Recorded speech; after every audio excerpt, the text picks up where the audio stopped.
नमस्कार, आप देख रहे हैं सच तक भारत लाइव। मैं धीरज सिंह चौहान। अभी हम हैं एक ऐसे युवा यशस्वी नेता, युवा समाज सेवी विकास कुमार विद्यार्थी से हमारी बात होगी। और यह सबनीमा पंचायत का एक होनहार युवा समाज सेवी है। पंचायती चुनाव में यह नेतृत्व करते हैं। पंचायत चुनाव में मुखिया प्रतिनिधि के रूप में भी इन्होंने बेहतर काम किया है और काम करके लोगों के बीच आए। चलिए उनसे हम बात करते हैं लोकसभा चुनाव के ऊपर कि क्या अभी चल रहा है और क्या इनकी सोच है। सर, हमारे चैनल में आपका स्वागत है।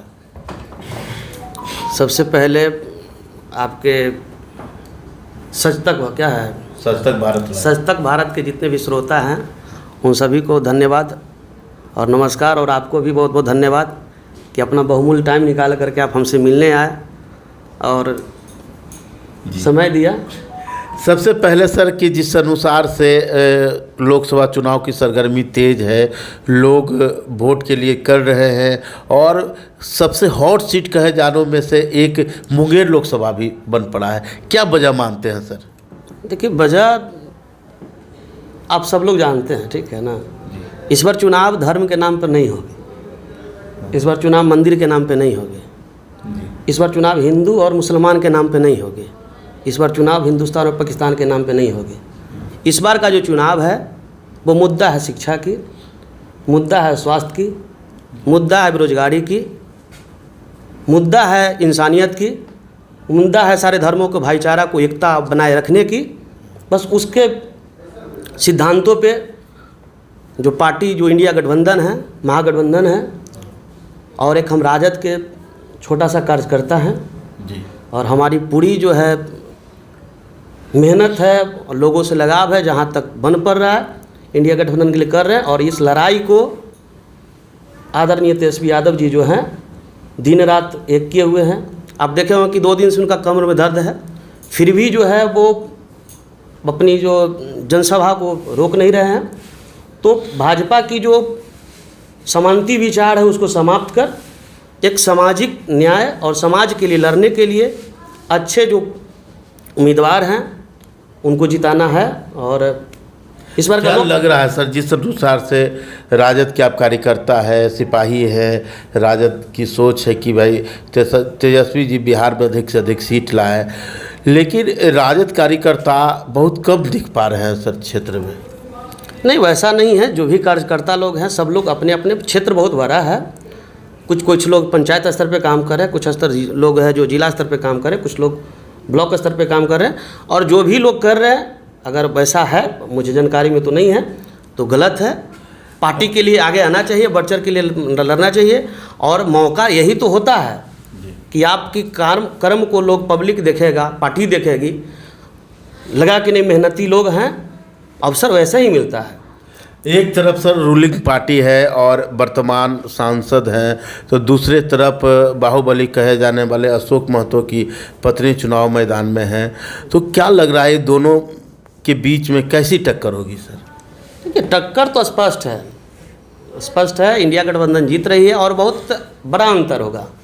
अंतर आप कैसे मानते हैं? अगर वोट की समीकरण कही जाए, जातीय समीकरण कही जाए, तो क्या अंतर मानते हैं कि कैसे वो जीत रही है? देखिए, समीकरण कुछ नहीं होता है, जनता सब समझती है, सब जनता सब कुछ जानती है। इसके लिए आपको बताने की ज़रूरत नहीं है। लोग जो है अगरा पिछड़ा करे वैसा कुछ होता नहीं है। यहाँ पर जो है श्रीमान, लोग जो है अपना मुद्दा पे वोट दे रही है। जैसे इस बार जो शिक्षक का बहाली हुआ, तो वो ये देख करके नहीं हुआ कि ये यादव का है, ये मुसलमान का है, ये भूमिहार का है, या ये दलित का है, या आदिवासी का है, किसी का है। वो हर परिवार, हर घर से नौकरी मिली है जी। इसलिए जो बुद्धिजीवी लोग हैं वो सभी लोग इंडिया गठबंधन को वोट करेंगे। और अभी भी जो मानसिकता, वो गंदे मानसिकता लेकर के चलते हैं और आरएसएस के जो सिद्धांतों पे चलते हैं, वैसे लोग को तो कुछ कहा नहीं जा सकता है। लेकिन अंतर बहुत बड़ा होगा।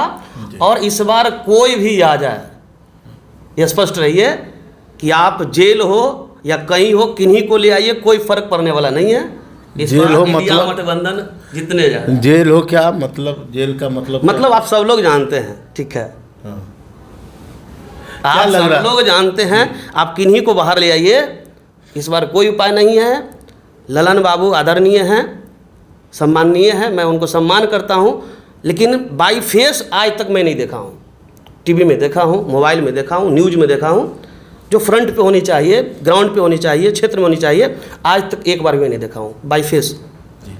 क्या लग रहा है सर, हमारी जिस तरह से दोनों पार्टियां अपनी अपनी दमखम को लगा दी है, तो कुमारी अनीता जो है कि अभी अभी उनका राजनीति में आगमन हुआ है, और मुंगेर के जो सांसद हैं, जो पहले भी अभी वर्तमान में भी सांसद हैं और पहले भी रह चुके हैं, तो वो कह रहे हैं कि हम तो विकास किए हैं, हम विकास के नाम पर वोट मांग रहे हैं। लेकिन अनीता कुमारी हैं जो वो किस नाम पे वोट मांग रहे हैं?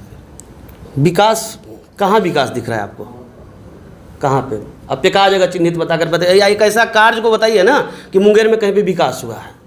उन्होंने तो बताया कि टाल योजना के माध्यम से हम लोग हर गांव को रोड सड़क से जोड़ दिए, सब सड़क थी अलंग को हम पक्की सड़क में बदल दिए, और कई जो यहाँ करप्शन था, जो यहाँ पे ये सब चीज़ें थे, उसको हमने दूर किया है। टाल क्षेत्र में कहाँ आप श्रीमान, आप मौसम आ रहा है बारिश का, अब टाल क्षेत्र में देखिएगा अभी भी टाल क्षेत्र वैसा ही है। अब रह बात करप्शन का, तो करप्शन कब समाप्त हुआ था? करप्शन कब समाप्त हुआ था? अभी करप्शन नहीं है, अभी इतना तो करप्शन कहीं पे है ही नहीं। क्या लग रहा है सर कि अगर आरजेडी की प्रत्याशी अगर इस चुनाव को जीतती है तो उनका क्या मुद्दा होगा, किस मुद्दा के ऊपर फोकस कर रहे हैं? सबसे पहला मुद्दा बेरोजगारी भैया। युवाओं का दर्द जो है ना, युवा ही समझ सकता है जी।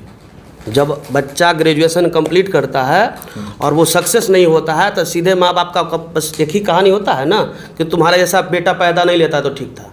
बेरोजगारी बहुत बड़ा कलंक है युवाओं के लिए, अशोक और उसका दर्द युवा ही समझता है, हम लोग समझते हैं। हम लोग को जरूरी है रोजगार जी। रोजगार होगा ना तो मंदिर हम खुद बनवाएंगे, सरकार की जरूरत नहीं मंदिर बनवाने की। तो रोजगार क्या सृजन, जिस तरह से नीतीश जी कर रहे हैं कि हम मुख्यमंत्री थे, हमने दिया रोजगार, और तेजस्वी जी अपना क्रेडिट ले रहे हैं, तो ये क्या है सर? बहुत अच्छा मेरे विषय आप पूछे और सब अच्छा सवाल पूछे हैं। 17 साल से आपकी सरकार थी एनडीए के साथ में, काहे ने रोजगार दिए भैया? अभी जब आरजेडी जब आपके पार्टी से हटी, पुनः घर वापसी किया, बोलेगा कि नहीं जहाँ थे वहाँ आ गए। उसके बाद एक छोटा सा बहाली निकला, उसमें तो आपका पेपर लीक हो गया। काहे ने रोजगार दिए? और भविष्य में आपको पूरा उम्मीद करते, मैंने विश्वास दिलाना चाहते हैं कि ये सरकार कभी भी रोजगार के मुद्दों पे नहीं बात करेगी। अभी वर्तमान में आए थे नीतीश बाबू, आदरणीय मुख्यमंत्री महोदय हैं, उनका भाषण सुनिएगा। इतना निर्लजता जैसा भाषण दिए हैं, वैसा भाषण नहीं देना चाहिए। वो कह रहे हैं कि 2005 से पहले कोई महिला कपड़े नहीं पहनती थी। इससे तुच्छ बात हो सकता है क्या? 5 से पहले कपड़ा नहीं पहनता था लोग, अब 5 के बाद कपड़ा पहन रहे। पहले हम लोग आदि मानव थे 5 से पहले, अब हम लोग को कपड़ा पहनना सीखा। अब हम लोग जाने कि इंसान को है, ये मानव है, इंसान है, ये जेंट्स है, ये लेडीज है, ये महिला है, ये बच्चा है। इस तरह की स्टेटमेंट से आप क्या कहना चाहते हैं कि मुख्यमंत्री? इस तरह की स्टेटमेंट से ये है कि ये सम्माननीय हैं, प्रदेश के मुख्यमंत्री है, उन पे ज़्यादा कुछ टिप्पणी नहीं करना चाहेंगे। लेकिन मानसिक संतुलन जो है, ये जो सम्राट चौधरी जी बोलते थे, बेचारा गुम हो गया, कहाँ लापता हो गया, भाजपा कहाँ समाप्त कर दी कोई पता नहीं, लेकिन वही कहते थे कि इनकी मानसिक संतुलन है वो समाप्त हो चुकी है, इनको इलाज की ज़रूरत है। ये वास्तविकता है। अब हम लोग को भी समझ में आ रहा है कि ये सही बोल रहे थे। आदरणीय मुख्यमंत्री महोदय को मानसिक इलाज करने की ज़रूरत है। एनडीए गठबंधन के जो कार्यकर्ता वो कर रहे हैं कि केंद्र में 400 पार और मुंगेर में 4 लाख पार। नहीं, सही बात बोल रहे हैं। 400 पार होगी, पेट्रोल का दाम होगा, 400 पार होगी, सरसों का तेल का रेट बता रहे हैं। अच्छा जी, 400 पार आपको दाल का रेट बता रहे हैं। वो लोकसभा की नहीं बता रहे कि लोकसभा में 400 आने जा रहे हैं, वो बता रहे हैं कि हमारी सरकार इस बार बनी तो पेट्रोल का रेट होगा 400 पार, डीजल का रेट होगा 400 पार, सरसों का तेल का रेट होगा 400 पार, गरीब बच्चे जो दाल खाते हैं उसका रेट होगा 400 पार। उनका मुद्दा यहाँ है, समझने वाले समझे, नहीं समझने वाले नहीं समझे। आप क्या अपने कार्यकर्ताओं को संदेश देना चाहेंगे? हम जितने भी राजद समर्थित और महागठबंधन समर्थित जितने भी छोटे से कार्यकर्ता जो पंचायत स्तर, ग्रामीण स्तर से लेकर के जिला स्तर तक है, उन सबों से मेरा विनती आग्रह है कि जो अंदरूनी कोई किसी तरह का अगर द्वेष भी है उस सबको मिटा करके एक बार शिक्षा के लिए, रोजगार के लिए, स्वास्थ्य के लिए और किसान के लिए, भलाई के लिए आगे आकर के महागठबंधन को वोट करवाइए। हर बूथ तक मेहनत कीजिए और हमारे मुंगेर लोकसभा क्षेत्र से कुमारी अनीता जी हैं, उनको जो है अधिक से अधिक वोटों से जिताइए और जिता करके जो मूल समस्या है मुंगेर लोकसभा की वो सदन तक पहुंचाएंगे। तो अभी आप देख रहे थे विकास विद्यार्थी जी को, जो कि राजद के युवा नेता है और ओजस्वी वचन से इन्होंने लोगों को संबोधित करने का काम किया है।